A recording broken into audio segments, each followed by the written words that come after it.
Good morning. My name is Walt. I'm the pastor at High Rock, Cambridge. I'm grateful to be celebrating Advent across the city with you. My wife and I met in college and were friends for a number of years before we started wading into dating. And like a lot of couples, we were in that gray space of, are we dating? Or are we just friends hanging out? We didn't know. We grew up in the suburbs of Baltimore, and one summer night decided to head downtown to take in an outdoor concert. Was this our first date? Who knows? But it was certainly memorable. We were driving to the park where the concert was happening, and when we were about a block away, I heard this pop, pop, pop sound. I thought, are those gunshots? But I was a suburb kid. What did I know? I rounded the next corner, and then right in front of me stood a guy shooting into a crowd of people. I threw the car in reverse, started speeding backwards. I told Jen to call 911, and then the guy started running down the street in our direction. So I threw it back in drive, whizzed by him, and then there were just cops everywhere. We looked at each other and said, let's get back to the burbs. We were all ready for a relaxing, possibly even romantic evening, and suddenly our world was disrupted.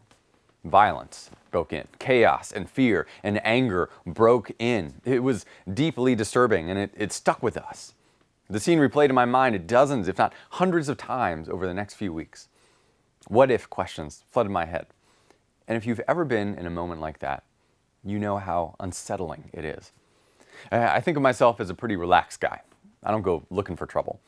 But I've had several moments like this in my life. My freshman year in college, a tornado ripped through our campus. It literally passed right in front of my dorm. I've never seen anything like it. And as my roommate and I raced down several flights of stairs to the lobby, I wondered, is this it? I went to school right outside of DC. And my freshman year was also the year of 9/11, which plunged all of us into fear. We all know where we were when we heard about the attacks. We remember the bombings that happened a few years ago during one of our most celebrated and peaceful events of the year, the Boston Marathon. And when my wife and I tried to get out of the country for some rest and relaxation, we ended up in Paris the night of the coordinated attacks there in 2016. In each of these moments, it felt like life was fine, safe, ordinary even. But in an instant, everything was different. All of a sudden, the world around me felt like a threat. I was made aware of just how fragile and vulnerable I am. Have you ever experienced something like that? Everything's going good, and then suddenly, boom, chaos, disruption, terror. Sometimes these moments are big and dramatic, whether they're natural disasters or terrorist attacks, but often they're not. Yet they can feel just as disruptive. Maybe it's a call from the doctor with a diagnosis that changes everything. A meeting with your boss that ends with your job on the line, or maybe gone altogether. An outburst from a relative around the holidays. Jen's father was an alcoholic, and his mood was unpredictable. She said that she learned at a young age to walk into a room and immediately pick up on the vibe. Is it okay to relax and to hang out? Or are things tense and volatile? She had to learn how to read the room because she could never trust that she was safe in it. For Jen, for me, probably for all of us, since we have been burned by these intrusions and interruptions, our guard has gone up. Now, many of us would say that we have this consistent, low-level anxiety simmering away just under the surface because we just don't know when the next thing will hit, when that next email or phone call or news headline will come that will stop us in our tracks and heap more fear upon us. We find it hard to relax. We feel tense. Our shoulders are sore because we're clenched up all the time. We grind our teeth at night. Our stomach is in knots. I was speaking recently with one poor family member who said she was just getting used to throwing up a few times a week, not from sickness, but from anxiousness. If you ask any one of us, do you want to feel differently? Do you want to feel peace?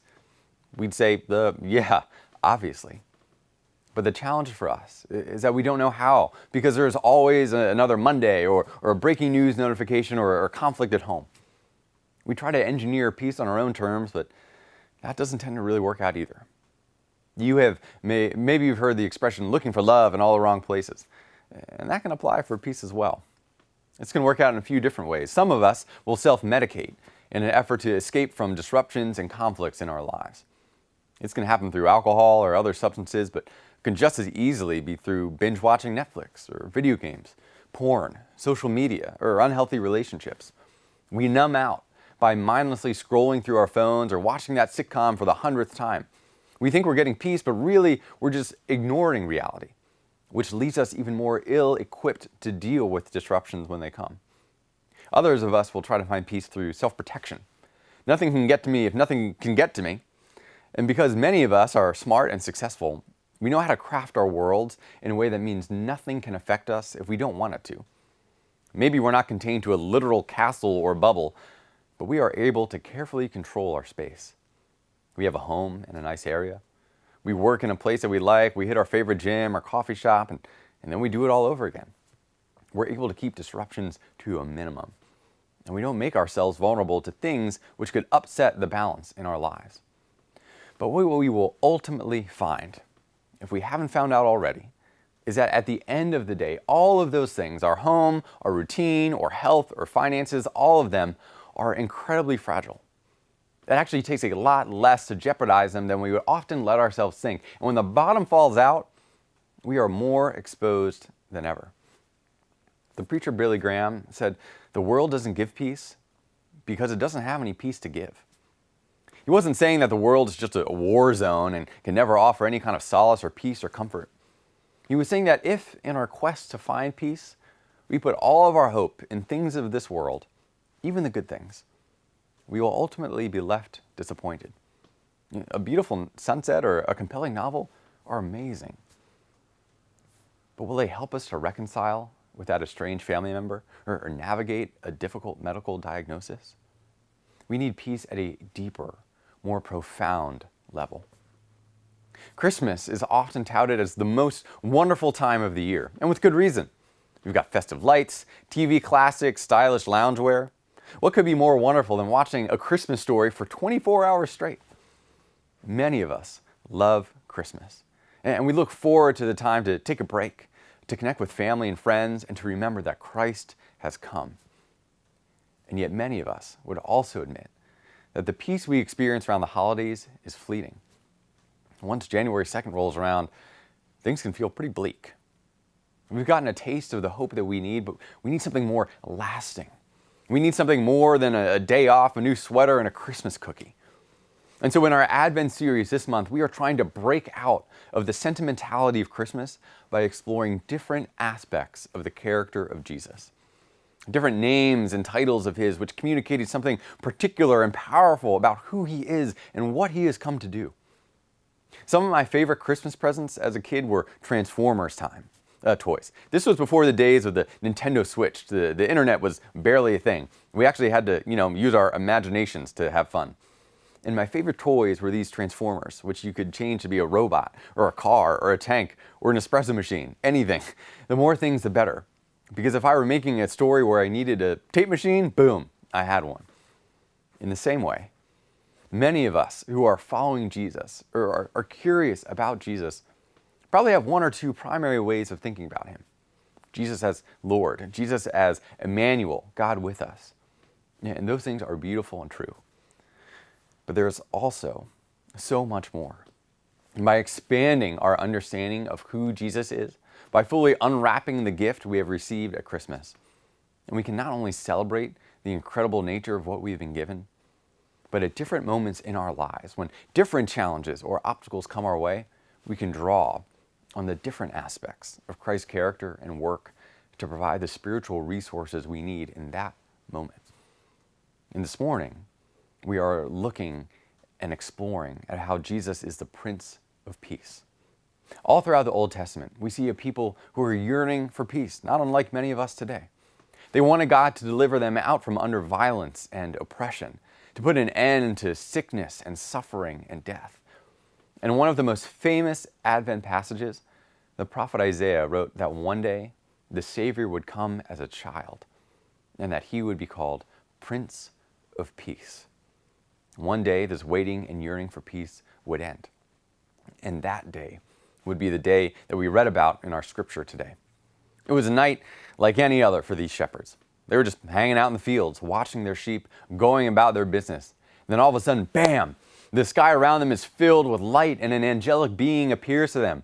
How did they react? They were terrified. And why wouldn't they be? If the same thing happened to us, I'm sure we would be as well. Because in our lives, when there is an intrusion, a disruption, something dramatic, it is almost always bad. If we were walking around at night and all of a sudden the sky lit up around us, we'd probably think we were being attacked. We'd feel vulnerable. We'd want to find cover. We'd be afraid just like these shepherds were because we are so used to being in a world in which disruption is characterized by violence and chaos and fear. But something different was happening that night.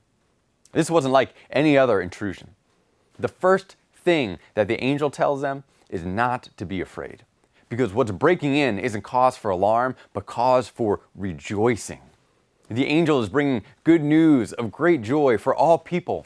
The one they have been waiting for has come, and with him comes a proclamation: peace to those on whom his favor rests. Before we moved up to Boston, my parents threw me a surprise birthday party. I rounded the corner to our backyard, and all of a sudden, 20 people were in my face yelling, "Surprise!" It freaked me out for a second. But then I realized this wasn't a threat, it was a gift. These people weren't random attackers, they were my friends and my family. My fight or flight mechanisms were ready to go, but something different was happening here. Similarly, in our story today, peace has broken into the world. The very opposite of what we so often associate with intrusion.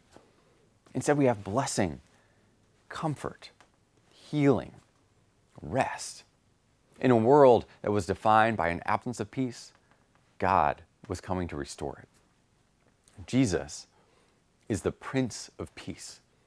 We typically think of princes as figureheads. They don't have any real responsibilities. But in the ancient Near East, if you were a prince, you had power. What you say goes. Jesus was coming as the prince, one with the authority to institute peace. It wasn't just sentimentality or Hallmark stuff, it was the real deal. Jesus had come to set his world back to rights by overcoming all the things that have made our lives so peaceless. War and racism, sickness and oppression, everything that brings about fear and pain in our lives, Jesus was coming to put an end to. And as Jesus grew up and stepped out into the world, peace flowed from him. He was constantly entering into places that had been disrupted by chaos and division and proclaiming that same word of peace. He brought stillness and wholeness wherever he went. Sometimes this happened very literally. In one instance, Jesus was on a boat with his disciples when a huge storm kicked up. Jesus wasn't worried at all. He was fast asleep. But his disciples were freaking out. And so Jesus gets up and says, "Peace, be still." And the winds and waves subside. Something that the disciples were completely powerless against, Jesus calms with a word. Jesus heals those who are afflicted with disease and oppressed by spiritual powers. He brought unity to divided and angry people. Paul reflected on the conflict between Jews and Gentiles, and he wrote, "For he himself is our peace, who has made the two groups one and has destroyed the barrier, the dividing wall of hostility." Now, because they had been loved by Jesus and were able to love like Jesus, groups of people who the world said should hate each other could now have unity and relationship. That kind of thing should have been impossible, but not for the Prince of Peace.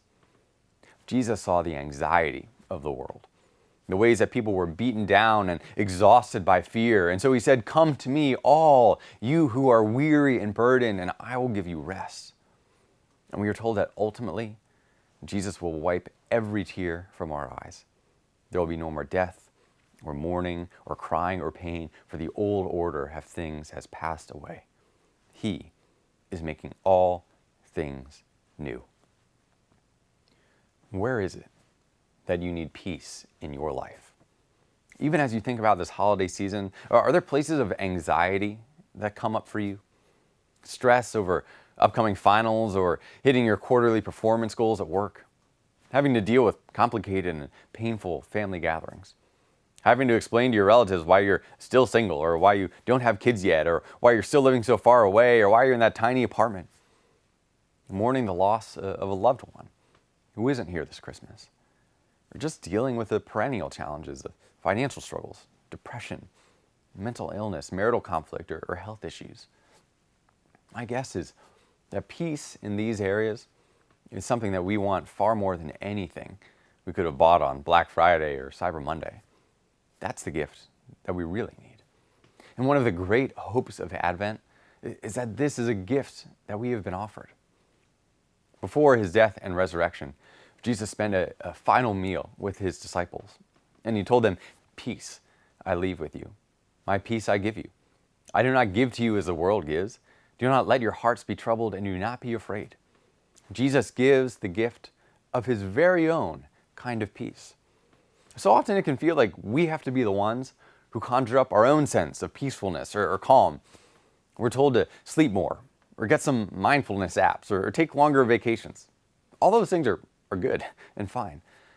But have you ever stressed yourself out more because you felt the pressure to be more at peace? I have. But what if peace weren't something we had to create on our own, but were simply invited to receive? This is what the angels were celebrating with the shepherds.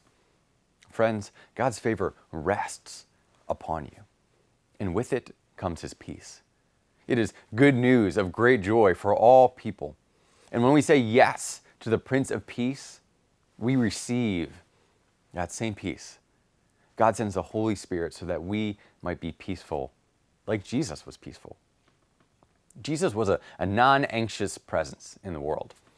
Some take that to mean Jesus was some idyllic, indifferent, la-di-da kind of guy who just wasn't bothered by anything at all. But that's not what Jesus was like. And that's not what it means to be not anxious. It is abundantly clear that Jesus cared deeply about injustice and sin and evil. He overturned tables in the temple that were exploiting people who desired to connect with God. He wept at the hard-heartedness of Israel. He approached the tomb of his friend Lazarus with great anger towards death, even though he knew that he was going to raise Lazarus from the dead.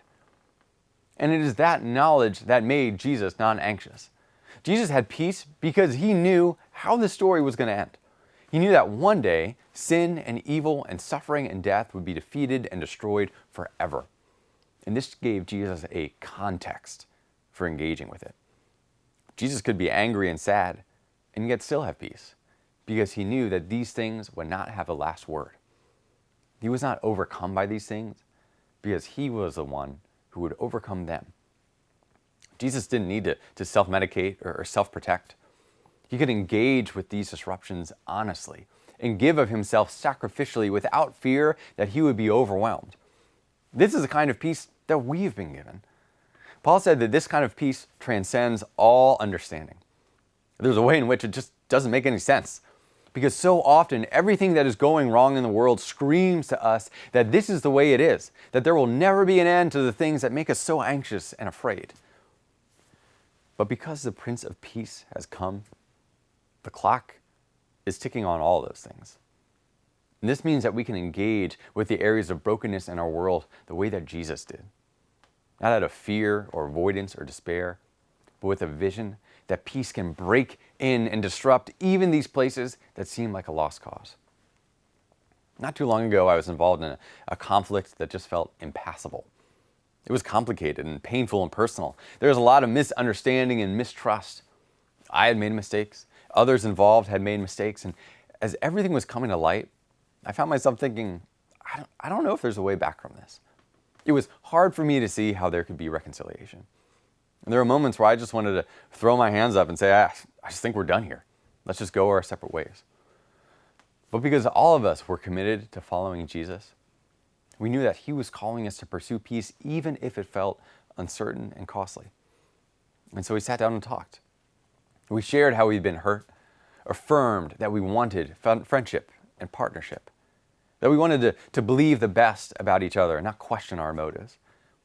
And we asked for and offered forgiveness. And a beautiful and unexpected thing happened. It worked. Pain and bitterness was not the final word in those relationships. Reconciliation and peace were. When we follow the Prince of Peace, we become a people of peace, a community of those who are seeking to be non-anxious presences like Jesus was. And when you enter a community like this, you know it right away. There's a difference when we enter into a home that is filled with love and affection and when we enter one that is lined with tension and conflict. We sense it right away. One puts us at ease, the other has us on edge. Similarly, when a group of Christians want to embody the peace of Jesus, it is immediately evident. At High Rock Cambridge, one of our main areas of outreach is to international scholars and students who come to Boston for a year, and they know pretty much no one. They have no family, no friends. And so we offer them an opportunity to learn about American culture and practice their English, but more importantly, we offer them hospitality and friendship. I've heard countless times from these students that when they enter the home where we have our conversational English classes, they experience something that they have never felt before. They feel it in their gut, warmth and care and peace. It opens up all kinds of opportunities to share about the source of our peace, Jesus. Peace should be baked into the culture of any healthy church. At High Rock, we have a passing of the peace in our liturgy, which has been practiced by Christians for centuries, but in a way that was very different than we experience now. For us, it's more often than not a greeting, a chance to say hello to those who are sitting near us, which makes sense in a larger community. But back when churches were much smaller, the passing of the peace wasn't about saying hi. It was about reconciling with people in the church who you might have conflict with. It comes from Jesus' command to leave your gift at the altar and reconcile with your brother or sister. So before celebrating communion, they would stop the service so that they could go around the room and make amends with anyone that they had wronged. The idea of doing that in church today probably feels super awkward, but the lesson still stands. Pursuing peace in our community is to be a priority, because it is only by living out the peace of Christ in our midst that we will have any peace to offer to the world. After the shepherds left their field and met Jesus, they spread the word about what they had been told, and all who heard it were amazed. Friends, we are in a world that is yearning for peace. The world may not have any lasting peace to give, but through Jesus, we are able to offer this hope to those who are hurting and desperate. We are able to pursue justice, to give of ourselves in radical and costly ways, because we know that pain and suffering will not have the final word. This Advent season, what would it mean for you to bring peace to those around you? How can peace break into the lives of your neighbors, friends, and colleagues? Are there ways that you can surprise those around you with something unexpected and wonderful, just like Jesus surprised the world with his coming? As we prepare to celebrate communion, is there someone in our community that you need to make peace with?